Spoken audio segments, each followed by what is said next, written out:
Plato, and he talks about the wise men ruling.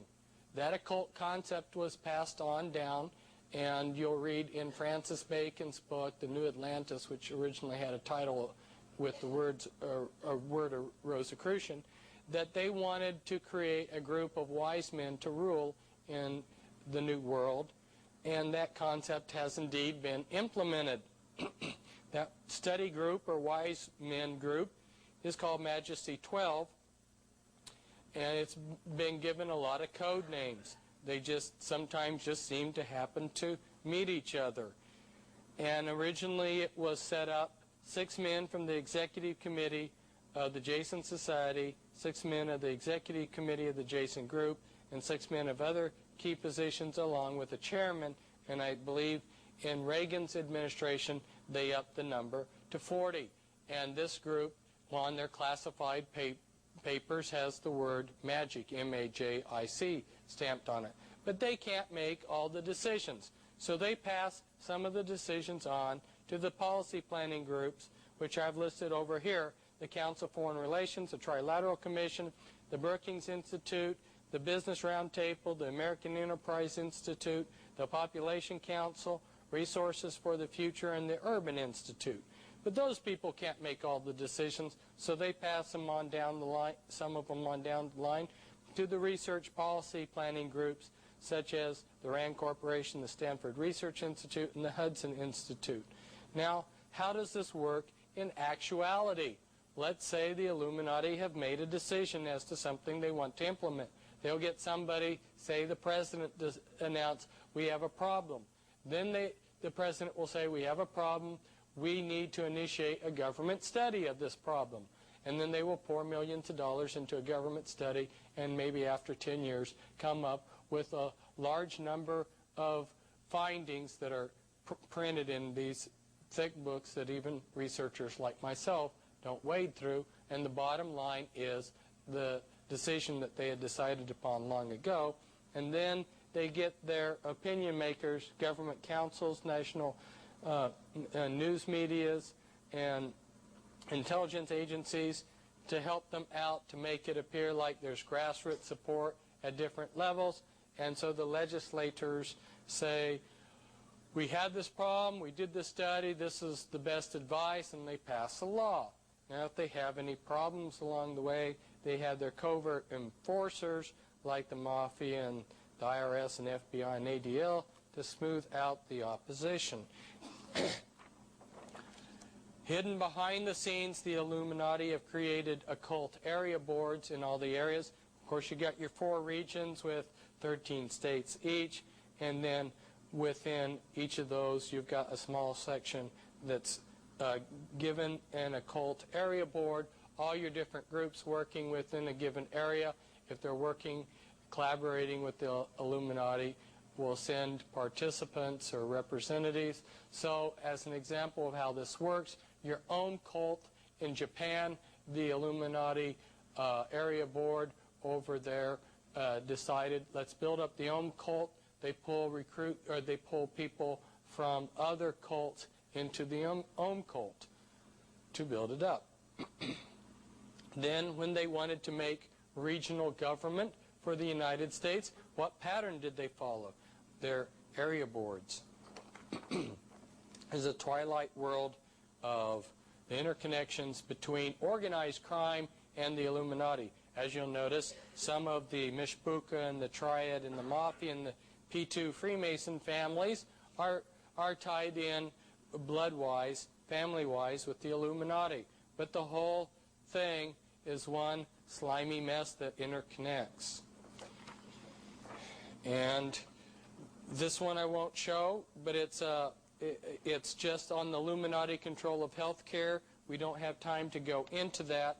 I'll let you glance at this next one here for a minute.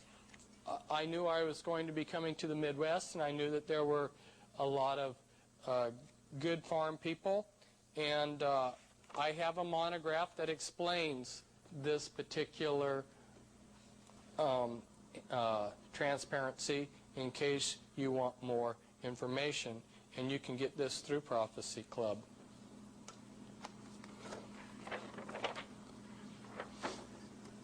This is Illuminati and mob control of Hollywood. And of course, you'll notice that very important part of that was Music Corporation of America, who got sweetheart deals from these groups here. Go through and look at who's in charge of things. You'll find lots of Illuminati names. And this is Federal Reserve, and you'll notice very nice,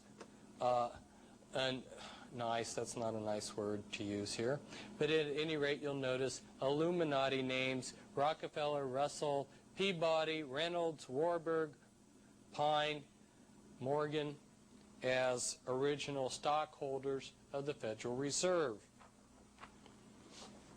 This was in my book, Be Wise as Serpents, and I went into detail about how these different components control Christianity. For instance, I went denomination by denomination and gave high-ranking Freemasons who were important clergymen in these denominations. For instance, for the Episcopal Church, this was the list of Freemasons within the Episcopal Church. And here is an example of how Christians are using a Masonic lodge as a church. Joseph Smith Jr. created Mormonism. Here are some of his magic amulets that he used. Here's his serpent staff that he used. Here's his ritual anathema that he used. Joseph Smith Jr. came from an important occult bloodline. All of the leaders of the RLDS Church and the LDS Church have been members of the same bloodline. They go back to the tribe of Dan and the Merovingians, and I believe that Gordon B. Hinckley, who is now leader of the LDS Church, goes back to the Merovingians via Nathaniel Hinckley, who's tied back into the Plantagenet family. And here's some more. This is a green seer stone of Joseph Smith Jr. and some of his magic parchment. And his successor of the main group, Brigham Young, here is his Masonic pin, and that's Dagwood's skull, and that was one of the leaders of the Merovingian Priory of Zion. Now,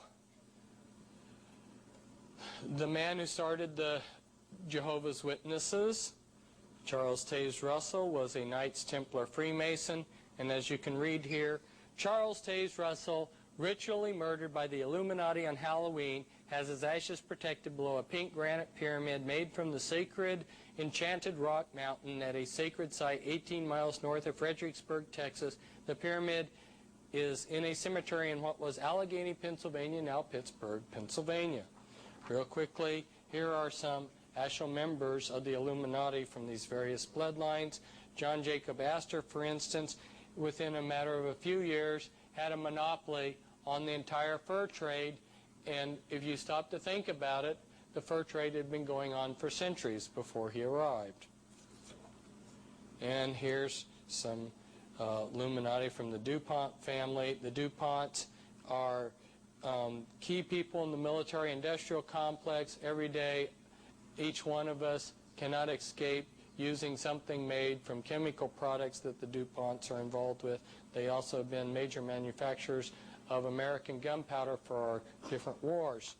And this is the Freeman Illuminati family. Gaylord Freeman in charge of the Priory of Zion for a while, and he was advisor to 2 presidents. So was Roger A. Freeman, and here's one of the Freeman in the Skull and Bones.